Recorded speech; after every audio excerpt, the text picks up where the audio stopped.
Assalamualaikum warahmatullahi wabarakatuh. Saya Muhammad Irfan Sauki. Di sini saya akan menjelaskan atau memaparkan materi resum dari mata kuliah komunikasi antarpersonal. Langsung saja, di sini ada pengertian komunikasi. Komunikasi berasal dari bahasa Latin communicare yang berarti menyampaikan atau berbagi informasi. Komunikasi adalah proses pertukaran pesan, pikiran, perasaan, dan sikap antar dua pihak atau lebih. Jadi komunikasi itu tidak bisa terjadi ketika hanya seorang saja atau sendiri. Selain itu, komunikasi harus ada hubungan timbal balik. Jadi si pendengarnya itu harus merespon dan mempunyai atau menyalurkan pemahaman bersama antar pengirim dan penerima pesan. Proses komunikasi. Komunikasi adalah proses pertukaran pesan yang melibatkan beberapa tahapan penting. Pertama, komunikator menyampaikan pesan pada penerima. Kedua, pesan diterima oleh komunikan melalui media tertentu. Ketiga, terjadi pemahaman makna dari pesan yang disampaikan. Keempat, ada respon atau umpan balik kepada komunikator. Tujuan proses komunikasi agar pesan dipahami sesuai maksud pengirim. Elemen-elemen komunikasi yaitu terdiri dari sumber informasi yang digunakan, dari si penyampai. 2. Komunikator atau pihak yang menyampaikan. 3. Pesan yang disampaikan, jadi dari sumber menjadi pesan. 4. Adalah media penyaluran. Media itu bisa lewat secara tatap muka ataupun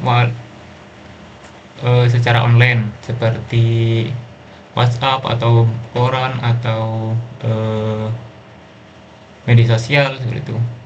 Komunikan atau penerima pesan ini adalah orang yang mendengarkan. 6. Feedback atau respon dari si penerima pesan. Sumber dan komunikator. Sumber adalah dasar informasi dalam komunikasi seperti buku, dokumen. Jadi inilah sumber si komunikator untuk mencari informasi yang disampaikan. Sedangkan komunikator adalah pihak yang menyampaikan pesan kepada penerima. Pesan dalam komunikasi. Pesan harus memenuhi kriteria sebagai berikut, yaitu harus jelas agar tidak bertele-tele. Nomor 2, menarik sehingga si penerima pesan atau si pendengar tidak bosan atau berjalan dengan sesuai. 3. Mudah dipahami. 4. Informatif. 5. Persuasif. Persuasif itu kayak meyakinkan gitu, meyakinkan si pendengarnya. Begitu juga dengan koersif, itu juga erat hubungan dengan erat. Media komunikasi meliputi media umum seperti sosial media, media massa untuk jangkauan luas, media khusus untuk tujuan tertentu. Ini bisa jadi kayak kursus privat seperti itu, atau ruangan psikologi atau semacamnya. 4. Telepon sebagai alat komunikasi. Begitupun juga surat. Jadi si komunikasi yang dinamakan komunikasi itu tidak harus ucapan atau kata-kata, walaupun tulisan juga bisa. 6. Internet dan televisi modern. Komunikan, feedback, dan efek. Komunikan adalah penerima pesan dalam proses komunikasi. Nah, Komunikan adalah yang menerima atau yang mendengarkan. Feedback merupakan respon, jadi si penerima itu merespon seperti apa dari informasi yang disampaikan. Efek adalah perubahan sikap, perilaku, atau pemahaman yang terjadi setelah komunikasi berlangsung. Jadi si efek itu adalah ketika komunikan mengetahui informasi tersebut dan merespon, nah itu adalah efek. Ketika elemen ini saling berkaitan dan menentukan keberhasilan komunikasi. Efek menunjukkan apakah pesan telah dipahami sesuai maksud penerima. Jadi dari efek tersebut si komunikator itu harusnya paham seperti bahwa si komunikan ini memahami informasi yang dia sampaikan. Mengapa kita harus berkomunikasi? Menurut William Scott, ada 3 kebutuhan dasar, yaitu afeksi, kebutuhan kasih sayang, dan kedekatan emosional dengan orang lain. 2. Inklusif, kebutuhan penerimaan sosial dan menjadi bagian dari kelompok. Atau ini kayak seperti pengakuan gitu lah dari kelompok. 3. Itu kontrol, yaitu kebutuhan untuk mempengaruhi atau peristiwa dalam kehidupan. Scott menegaskan bahwa hubungan interpersonal yang berkelanjutan bergantung pada seberapa baik hal tersebut berkaitan dengan 3 kebutuhan dasar. Nah, dari kelompok di kasus nyata juga kan, kalau kita ada kelompok gitu kan, biasanya tuh untuk menentukan seberapa bagus kelompok tersebut biasanya dari pemimpin yang bisa berkomunikasi dengan kelompok-kelompoknya. Seberapa baik pemimpin berkomunikasi. Teori kebutuhan Maslow. 1. Kebutuhan fisiologi. Jadi emang tubuh manusia itu didesain emang harus berkomunikasi seperti itu agar tidak kesepian atau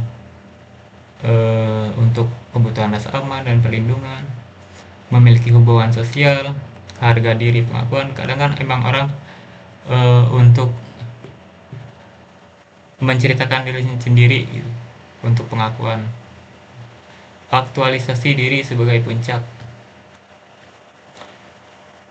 Ini sama saya seperti menceritakan diri sendiri sebagai pengakuan kepada orang lain. 6. Komunikasi memenuhi kebutuhan hidup. Karakteristik komunikasi. Jadi komunikasi itu minimal 2 orang terlibat dalam setiap proses komunikasi, berlangsung terus-menerus dan melibatkan pertukaran verbal maupun non-verbal. Verbal itu baik kata-kata atau tulisan maupun non-verbal. Non-verbal itu seperti ekspresi, nada suara yang tinggi seperti itu. Atau marah kan, kalau marah itu kan biasanya membentak seperti itu, atau diam, itu kan termasuk non-verbal. Komunikasi verbal adalah penyampaian pesan menggunakan kata-kata baik secara lisan maupun tulisan, bentuknya ucapan langsung, diskusi, atau presentasi.